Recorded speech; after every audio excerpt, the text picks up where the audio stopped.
is Linda Kola. I'm from International Organization for Migration. This is the UN Migration Agency.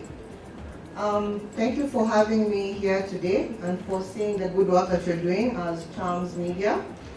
I just want to touch a bit on what IOM does when it comes to migration. So when you're looking at migrants, we have something called mixed migration, and mixed migration has different types of migrants. This is victims of trafficking, smuggled migrants, labor migrants, which I think most of you who are diasporans fall under that category.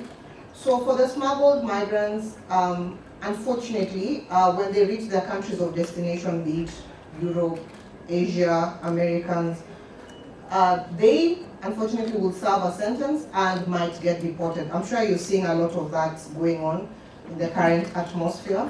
IOM assists these migrants, who we call them vulnerable migrants, to come back to their countries of origin in a safe and dignified way. We also assist victims of trafficking and also labor migrants. So what do we do when it comes to the labor migrants?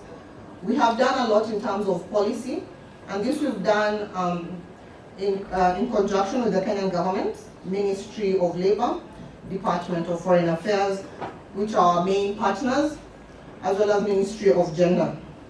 When we look at some of the policy documents that we have managed to develop, we have the diaspora policy, which I hope most of you have interacted with. Anyone who has any information on the diaspora policy in Kenya? Because we did work with diasporans on it as well. I see at least one person has some information on that.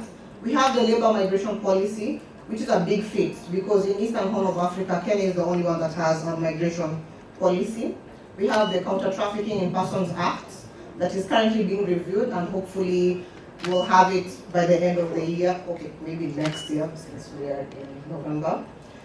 And when it comes to remittances, which I believe is the reason why we are here, IOM has data. We collect data on a lot of things when it comes to mixed migrations, but specifically on remittances, and I know one of the speakers who was here spoke a bit about it. 284 million is remitted every year globally. When you come down to Kenya, and in Kenyan shillings, Kenya has a remittances of 4.95 billion, which accounts to our GDP. 4% of Kenya's GDP is due to the remittances. So it's a big deal. And maybe we should clap for ourselves. And because of this, IOM recognizes the importance and the role that diasporans play in the economy of Kenya. And due to this, we are very keen on setting up systems, ensuring that remitting money back to the community is done in a way that is accessible to not just a few elites, but to every Kenyan. Why is this? Because remittances lead to savings, lead to investments in Kenya, entrepreneurship in Kenya, local job creation, and finally, economic growth for the country. So what has IOM done when it comes to remittances? We have a project that is very dedicated. It's not only for Kenya, but it's for the Eastern Horn of Africa region. It tries to reduce the high cost of remittances despite the accelerated integration and uptake of digital financial services in the country and in the region.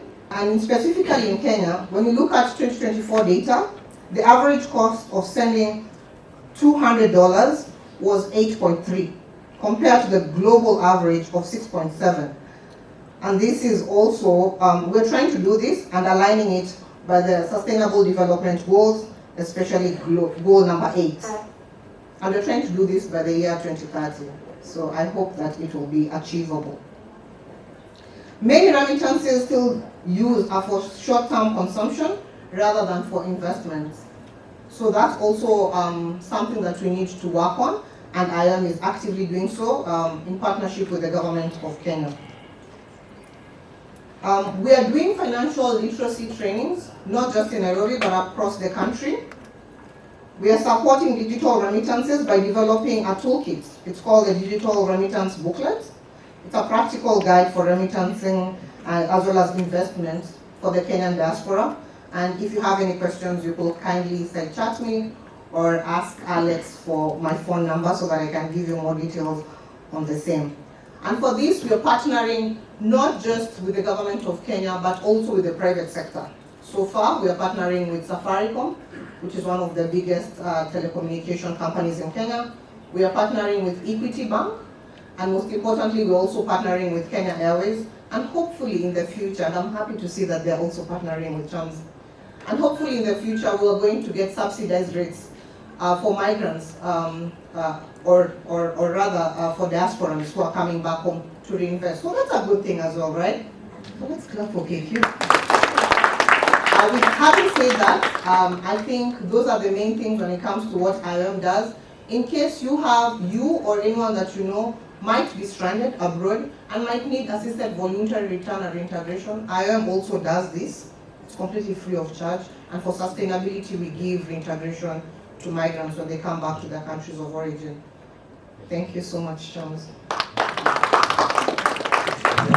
A quick question, maybe one question only for IOM Kenya. A quick question. My name is Vincent Avery. I just have a question about how do you partner with remittance companies? What do you see that partnership looking like? Thank you for that question. So this project kick-started this year.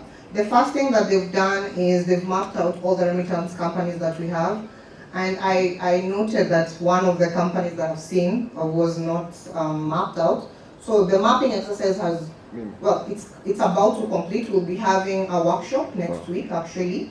And I'll be adding one of the companies that I've seen in this. The next thing we want to see, as I mentioned previously, is we're trying to see how best they can still get their profit margins, but also try to reduce it so that more people can use their companies.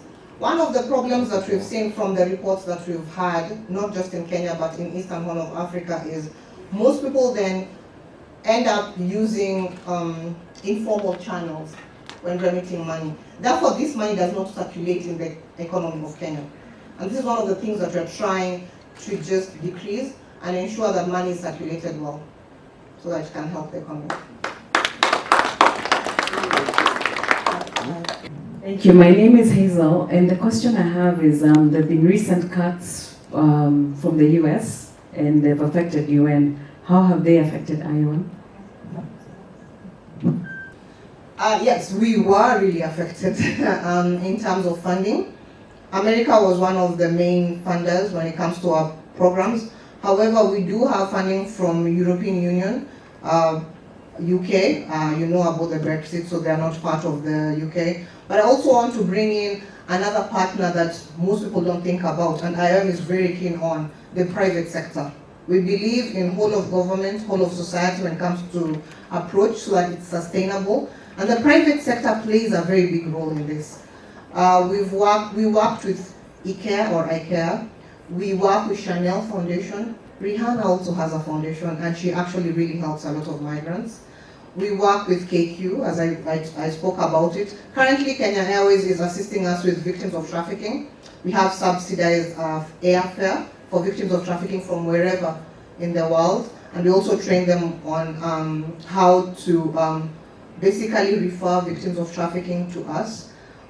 We are also at Kenya level, we're also working with Equity Bank, who also really help with migrant protection and assistance, especially in the northeastern region. So yes, we are trying to fill the gap. Thank you. Makofi kwa Linda. Thank you so much, Linda. Yeah.